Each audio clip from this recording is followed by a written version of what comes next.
Hello po sa ating lahat mga ka-Team Etsy. So ano po yung masasabi po ninyo dito sa picture ni Kalingap Edu?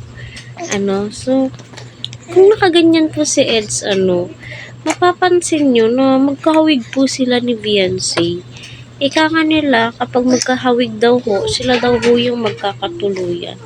Or yung mama, kamukha ng babae, sila daw po yung magkakatuluyan. Ewan ko kung totoo ba yan. Yung soulmate, kumbaga. No? Sana nga. Ayan, hello po mga ka-Team Etsy. Kumusta? So, ako naman po hindi makamove on sa Q&A po.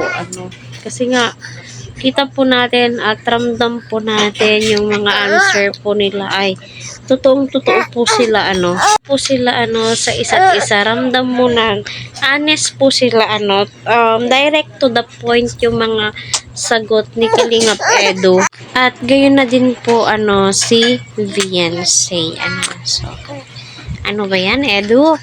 Iniisip mo ba yung mga sinagot mo doon sa vlog ni Kalingap Rab? Kami naman po ay natutuwa sa mga sagot niyo. Yung sabi ni Beyonce na blessings, alam nyo, napakatalino po ni Beyonce, sa totoo lang, napapansin ko po sa kanya noon pa. Kasi ramdam mo, tuwing nag-uusap po sila, napaka-sincere niya.